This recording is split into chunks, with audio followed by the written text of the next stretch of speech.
Fala, nação tricolor! Vocês podem ver que aqui atrás de mim toda semana tá tendo uma enquete e eu tô ficando assustada de como essas enquetes estão ficando cada vez mais tristes de se fazer. Deixa eu falar os assuntos desse vídeo, você decide se fica até o final. Primeiramente vamos falar de Luiz Fabiano, que recebeu um convite do Corinthians diretamente do presidente André Sanches. Depois vamos falar do Miranda, que apareceu rapidamente, falou do São Paulo, dessa luta pelo título, e falou de uma possível volta futura em entrevista para o Esporte Interativo. Vamos falar de clássico, vamos falar de Aguirre e de Raí, porque essa diretoria de futebol, quando o bicho pega, não se esconde. Tanto o Aguirre quanto o Raí deram suas declarações, sua opinião sobre o momento do São Paulo. E vou te contar o que eles estão planejando fazer aí nessa semana para pegar o Inter. Já que eu tô falando de semana, vou falar de semanas livres. O rendimento do São Paulo caiu a partir do momento em que ele começou a ter as semanas livres. Vamos comentar um pouquinho sobre isso também. Vamos falar já dos desfalques para o jogo contra o Inter. Que jogo, né?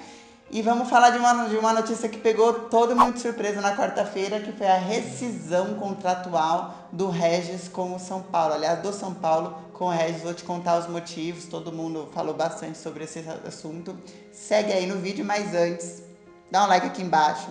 Independente da fase do time, se inscreve nesse canal que tá pertinho de bater os 100 mil. Adoro vocês! Então deixa aí seu like, se inscreve no canal que tá perto, faltam 7 mil pessoas para 100 mil. E aqui você tem a transmissão, né? A gente sofre junto no clássico, então você tem que passar para os seus amigos também assistirem as transmissões ao vivo nesse canal e ficarem de olho nas notícias que toda semana a gente está aqui. E nos comentários responda as enquetes que eu vou deixar para vocês, beleza? Segue aí.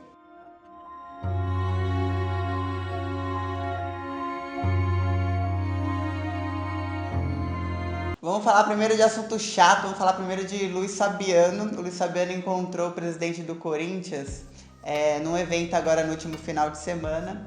E o Andrés sempre teve um sonho meio maluco de levar o Luiz Fabiano lá pro Corinthians. Foi na época do Andrés que o Luiz Fabiano recebeu aquela proposta milionária e ele encheu a boca para falar que... Timão, que timão? Timão? Que timão? Corinthians? Timão? Se for na final, melhor, né?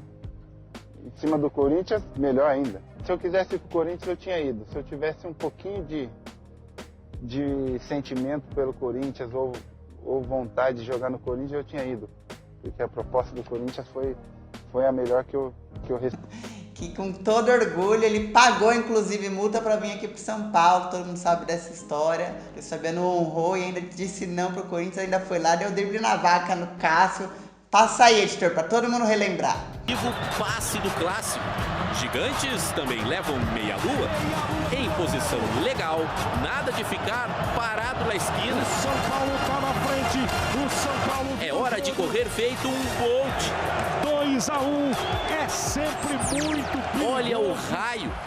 Enfim, aconteceu novamente. O Andrés convidou o Luiz Fabiano para tratar da lesão que ele tá no joelho ainda. Ele tá com uma lesão no joelho direito desde o ano passado. Ele chegou a vir aqui pro São Paulo, ficou um tempinho aqui no Refi se tratando, rescindiu com o Vasco.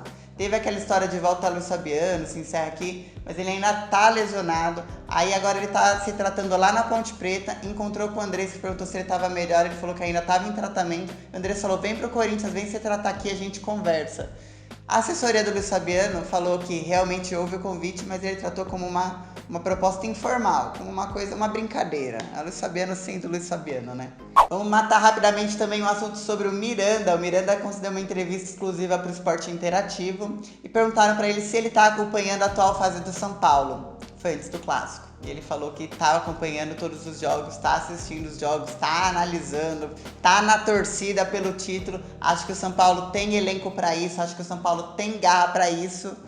Deve estar um pouquinho mais frio depois do clássico, igual todos nós, mas está acompanhando e torcendo junto conosco.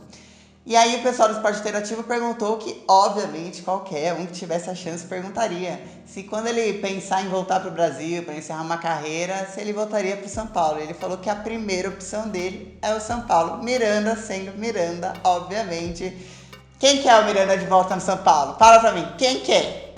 Pessoal, o São Paulo fez um longa-metragem, tá lá no YouTube do São Paulo, no YouTube oficial. Um longa-metragem sobre o último ano de carreira do Lugano aqui no São Paulo. Retrata os últimos jogos dele, retrata a liderança dele nos bastidores, enfim. Aquele ano de quando a torcida abraçou, aí o São Paulo começou a fazer já algumas filmagens de bastidores e tudo mais, já pensando em fazer um longa-metragem. Esse longa-metragem saiu, tem 1 hora e pouquinho. E tem o Cinefute que tá na 9ª edição. Foi a voto popular e venceu como melhor longa-metragem do Cinefute, o longa-metragem que chama Dom Diego, Osso, Carne e Coração. Ele foi lá com o Marco Aurélio Cunha, recebeu o prêmio, chorou, muito bonito e tá de parabéns o Lugano, porque ainda por cima continuou na diretoria e tá com a gente aí fazendo esse trabalho que até então foi bonito e deve estar sofrendo. Agora deve estar uma semana de caos na vida do Lugano, eu imagino. Galera, vamos falar de Regis um pouquinho, porque assim, a primeira vez que o Regis foi afastado pelo São Paulo ficou aquele diz que diz. Quando a gente já faz parte de uma galera mais da imprensa, tem mais acesso a bastidores, a gente já fica sabendo antes de todo mundo o que tá rolando. Mas a gente segura muito em respeito até ao jogador, a carreira, o que pode acontecer, o que pode não acontecer, enfim. O São Paulo, 2 meses atrás, meados de junho mais ou menos, tinha suspendido o contrato com o Regis. E o Regis na época estava com uns problemas particulares, ninguém disse o que era, ficou aquela dúvida no ar. Ele precisou de mais ou menos 1 mês e ele voltou. E voltou com tudo, porque quando ele reestreou, quando o São Paulo precisou dele, ele voltou, ofensivo, voltou com o físico em dia, o preparo físico tava legal, com a cabeça focada, parecia que ia. Ele ficou aí uns 20 dias indo muito bem toda vez que ele entrava em campo, pelo menos eu gostava do futebol dele, né? Na semana passada, ele faltou em um treino. E aí o São Paulo já começou a ter alguns problemas com ele. Por exemplo, no jogo contra o Atlético Mineiro, só ficaram sabendo um dia antes se poderiam contar com ele ou não. Ele já estava começando a atrasar o calendário e a rotina do São Paulo com os problemas pessoais dele. E aí ele faltou num treino semana passada sem justificativa, sem aviso prévio. E aí o São Paulo entendeu que o problema pessoal dele estava muito grande. Agora já saiu na mídia, todo mundo tá sabendo, ele tem problemas de dependência química, teve uma recaída. São Paulo, todo mundo sabe que São Paulo é coração de mãe, né? Todos os jogadores que tiveram problemas, não só com dependência, seja alcoólicas ou com drogas, ou o Breno que teve aquele problema na justiça, São Paulo sempre ajuda os jogadores. E teve conversa, teve chance. Eu conversei com um membro da diretoria que falou: Laila, não adianta nem fazer campanha, não adianta nem colocar a torcida do lado, porque agora a gente tem que pensar no nosso momento e na nossa briga. Ele teve a chance, ele teve o apoio aqui interno. Infelizmente ele teve que uma recaída, mas agora é um caminho dele. Boa sorte pro Regis, não é um momento fácil. Acho que era era a chance da vida do Regis e ele perdeu, né? Então boa sorte para ele, que ele se recupere. Infelizmente no São Paulo não terá mais chance, mas enquanto esteve aqui, honrou o manto nas vezes que entrou. Muita sorte, muita luz pro Regis. Galera, vamos falar agora do seguinte. O São Paulo, desde que foi eliminado na Sul-Americana, passou a ter a semana livre para treinar. Então o que o São Paulo tem feito? Segunda-feira os jogadores folgam. Se treina no sábado, se o jogo é no sábado, eles folgam domingo e segunda. Se o jogo é no domingo, eles folgam segunda e terça. Algumas semanas eles cortam as folgas de terça, dependendo do jogo que tem, enfim. Só quando um jogador igual o Everton, que queria voltar logo a jogar e queria render logo o preparo físico, tem uma lesão e tal, é que ele fica diretão sem folga. O Everton não folgou nem de domingo nem de segunda para poder jogar no clássico. Não entrou como titular, né? Enfim, daqui a pouco a gente debate esse assunto. Mas essa tem sido a rotina do São Paulo. Então os jogadores estão tendo preparo físico, tempo de descanso e tempo para treino. Tempo para entender o que o técnico está passando, a mensagem tática que o Aguirre está passando. E aí o que a gente esperava? Que a produção aumentasse. Se antes você estava ganhando de geral e você tava com aquela tabela de louco, que a gente chegou a comentar aqui umas 5 semanas atrás, São Paulo tinha uma média de um jogo a cada 3 dias, e era avião, era pra lá e pra cá. Agora não tem mais isso, né? E aí, pelo contrário, pegou todo mundo de surpresa. O São Paulo, nas últimas 5 semanas que teve a semana livre, foram 4 empates e 1 derrota. A última vitória do São Paulo foi exatamente há um mês atrás contra o Bahia. E foi uma semana que a gente teve Brasileirão no meio de semana e no final de semana. Então não foi uma semana que a gente teve livre inteira, foi uma semana cheia porque teve jogo no meio de semana. Então, olha quanto eu tô falando semana, mas vocês estão entendendo, acompanhando o raciocínio. E daí perguntaram pro Agui, falou, Agui, o que você acha disso? Porque não era pra tá... O que tá acontecendo com esse momento? Os caras têm tempo pra treinar, os caras estão tendo tempo pra descansar, o que tá rolando? E o Agui falou, não sei. Ele foi sincero, ele falou, eu não sei o que está acontecendo. Ele disse que ficou surpreso também, que ele esperava um aumento de produção, que eles estão treinando mais, eles estão tendo mais comunicação, eles com comissão técnica e jogadores, e que ele não entende o que acontece com o São Paulo de não estar correspondendo a esse tempo de treino. E ele ainda deu uma alfinetada, ele falou, se a gente entendesse com exatidão o que está acontecendo, nós trabalharíamos direto na causa. Nós não estaríamos aqui dando entrevista e com todos esses problemas. Então, São Paulo está no momento de não sei. Daí, ponto alto dessa diretoria, né? Raí também resolveu manifestar-se após o clássico contra o Palmeiras. Tabu de 16 anos jogado pelo ralo, no lixo, não sei nem o que dizer, não sei dizer o tamanho do luto que eu estou depois desse clássico, mas beleza. O Raí mostrou a cara, também deu entrevista, foi questionado sobre a queda de rendimento. Ele falou, olha, tem umas 5 rodadas que o São Paulo tá devendo, tá deixando a desejar. Que bom que sabem. Ele falou que o jogo contra o Palmeiras foi atípico de ruim, porque nos outros jogos o São Paulo até começava ruim, tinha muito desfalque, o Everton tava fora, além do Everton a gente teve um monte de desfalques seguidos. E fora isso, na mesma época que a gente estava tendo desfalques, o São Paulo estava muito visado, isso nas palavras do Raí. Mas mesmo com os desfalques e o São Paulo visado, o São Paulo entrava em campo um pouquinho ruim e depois mostrava uma reação. E aí você entendia no segundo tempo que o São Paulo até merecia vencer porque teve uma reação. Ele citou vários jogos que foram assim, até o próprio jogo contra o Botafogo, depois o São Paulo começou a ir para cima e parecia que ia virar. E na opinião dele merecia a vitória. Em alguns outros jogos que foram fatídicos, nossos erros, como os gols contras, mas o São Paulo merecia a vitória nesses jogos. Já contra o Palmeiras, ele disse que a gente não merecia. Foi apagão. Ele falou que o São Paulo não esboçou reação. Realmente não esboçou, caramba!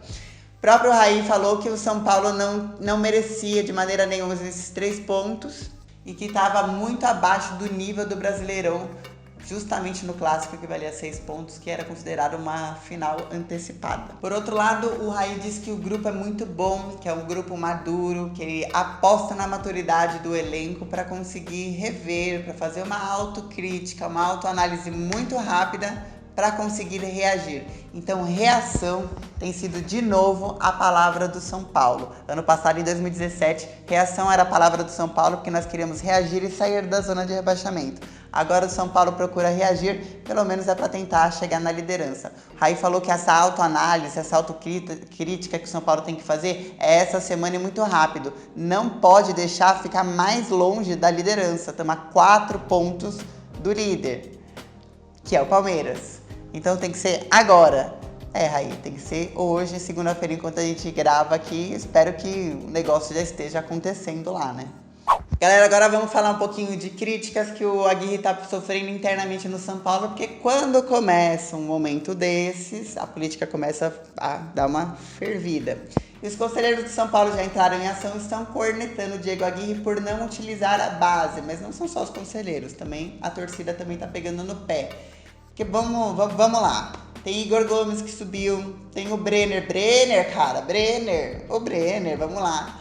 O Antony que subiu estava no banco do clássico. Esse Antony, gente, ele disputava a vaga, ele era o parceiro de vaga do David Neres, que tá lá na Holanda. Então, assim, não é um menininho ruim. Pode não estar ainda pronto, pode não ter maturidade, mas tivemos aí uns jogos que essa galera podia ter entrado. Não digo no clássico, mas a gente teve uns jogos aí, Paraná, Ceará, uns jogos que dava pra ter usado essa galera. De repente, usando essa galera, tinha conseguido os 3 pontos nos empates idiotas. Então vou pedir para vocês responderem aí nos comentários. O Aguirre tá falhando em não utilizar a base? A base poderia ter entrado mais em semanas de desfalque? A base poderia ter entrado mais em jogos de decisão, inclusive? O que você pensa sobre isso? Outra enquete que eu vou deixar para vocês já repararam, tá aqui. São Paulo estava lá líder absoluto, ficou aí essas 4, 5 rodadas nas palavras de Raí devendo. De líder absoluto ficou entre a cruz e a espada no último sábado. Se vencesse, era líder com 2 pontos acima do Palmeiras. Tchau, Inter, que tinha perdido para o Sport. Parecia que ia ser perfeita a rodada, né? Mas não, o Flamengo venceu, colou ali na gente. A gente ficou dependendo do Grêmio, que graças a Deus empatou para não cair para a 5ª colocação. Quando cai para a 5ª colocação, você começa a olhar os times que estão atrás, você já começa a torcer para o Cruzeiro garantir a vaga lá na Copa do Brasil, para não ficar de olho no Brasileirão, porque tem 10 rodadas e muita coisa pode acontecer, tanto para o bem quanto para o mal. Então você acha que depois do Clássico, São Paulo tem que ficar de olho no G6? Você acha que depois do Clássico, São Paulo ainda tem chance de lutar pelo hepta? O que você acha desse momento de São Paulo? E eu coloquei coloquei 2 textos lá no spfc.net, vou pedir para ficar na descrição aqui a URL. Um é uma coluna minha, muito particular, muito Laila torcedora, dizendo que eu não perdoo a Aguirre pela covardia dele no Clássico. Foi um tabu de 16 anos. Foi o primeiro jogo que o São Paulo teve em 7 rodadas sem nenhum desfalque. O Everton estava à disposição. O Arboleda, que não joga contra o Inter, vai estar na seleção equatoriana, estava à disposição. Tinha todo mundo. Não tinha para que pegar um lateral direito e colocar de ponta e entrar com o Rodrigo Caio na lateral direita. Beleza? Se ele jogou bem, se ele jogou mal, é outra história. Inventar em clássico valendo a vida, é essa discussão, esse que é o ponto que a gente tem que falar. E agora eu também coloquei um outro texto que eu quero que vocês opinem. A torcida veio até aqui com muito problema em relação ao Sidão. Muitas falhas dele desde o primeiro turno. Enfim, nesse ano o Jean também teve algumas chances, não convenceu tanto, mas convenceu mais do que o Sidão. Lucas Perry tá até hoje, por que o cara nunca entrou, sabe? Tá viajando. Era o goleiro, porque o Jean tá com um lombalgia, ele era a segunda opção no Clássico. E o menino nem entra e é seleção de sub-20. Então vou deixar para vocês a seguinte pergunta.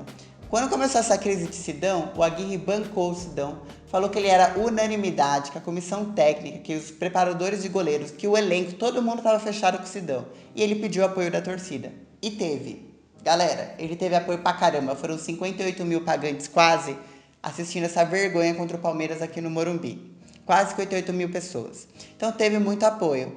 Agora, acha que a torcida deve mudar o posicionamento em relação ao Sidão especificamente, em relação ao goleiro, eu vou até pedir para subir um vídeo, o editor vai fazer, Rafa, tô prometendo, hein, você tem que fazer, das falhas e quantos pontos a gente perdeu em falhas, particularmente do Sidão. Se realmente teve ponto que foi só dele, na conta dele, a gente vai fazer um vídeo sobre isso. Responde aí embaixo na enquete e responde aí na descrição do vídeo, eu vou colocar o link. Galera, responde na enquete, vou ver uma live aí de meio de semana e no final da semana eu espero trazer novidades, que o São Paulo tenha feito assim um negócio de um escarcéu e a gente tenha boas novidades, quem sabe uma esperança, que eu tô aqui com essa cara de luto e eu imagino que vocês também. Grande beijo a todos.